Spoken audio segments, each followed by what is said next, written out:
Harry Habitant, accusé de viol et mis en examen depuis maintenant près de 3 mois, est présumé innocent dans l'attente d'une décision de justice. Alors à l'antenne de TF1, son ami Arthur lui adresse de tendres mots. En interview, l'animateur s'explique sur cet hommage, et en profite, pour évoquer ses échecs et succès. Après une nuit particulière fin octobre 2021, Harry Habitant a été mis en examen pour viol. Une affaire qui indigne les téléspectateurs. Mais ce n'est pas pour autant qu'il perd ses amis célèbres.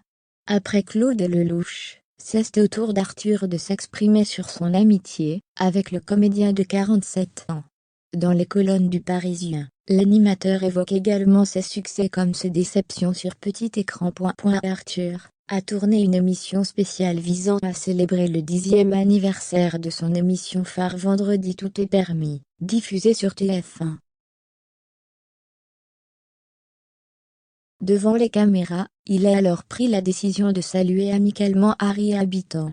Il sent, explique, le tout premier décor penché, c'est Harry, Amel Chabi et Ranzy Bedia. Il a fait les plus belles années de VTEP. Il a participé à la création du programme. Pourquoi ne le remercierais-je pas au même titre que les autres ? Déjà tant d'années de succès pour Vendredi tout est permis. Et pourtant, au départ, la chaîne n'y croyait pas. 10 ans après, nous sommes encore là. Certains numéros cartonnent, d'autres moins. Mais ça reste un rendez-vous, assure Arthur. Et on s'équilibre avec les rediffusions. Le 4e passage d'un épisode a fait mieux que les 3 précédents. Et là, nous allons lancer une tournée de l'émission dans des salles en province, avec TF1 et Live Nation. Après l'échec de District Z, déjà de nouveaux projets pour Arthur. De quoi contrebalancer avec l'échec de District Z, une émission d'aventure avec des zombies, et imaginée par son fils aîné Samuel. La 2e saison a ainsi été déprogrammée après la diffusion de 2 épisodes.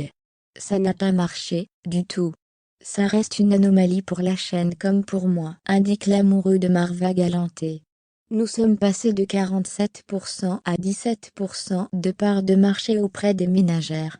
Nous avons perdu 4 millions de téléspectateurs. On a essayé de comprendre. Un coup dur pour Arthur, qui avoue avoir été mal en découvrant les audiences. Je cicatrise vite parce que j'ai d'autres programmes. Mais, j'étais très triste pour les équipes. On a tous tellement travaillé que c'était difficile à vivre, se souvient-il. Pas question pour Arthur de se décourager.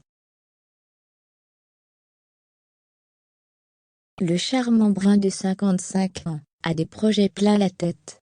J'ai une nouvelle émission, qui se tournera au printemps, dont le nom de code est The Line-Up, que nous développons avec les équipes de James Corden, l'animateur à l'origine de Carpool Karaoke, annonce-t-il.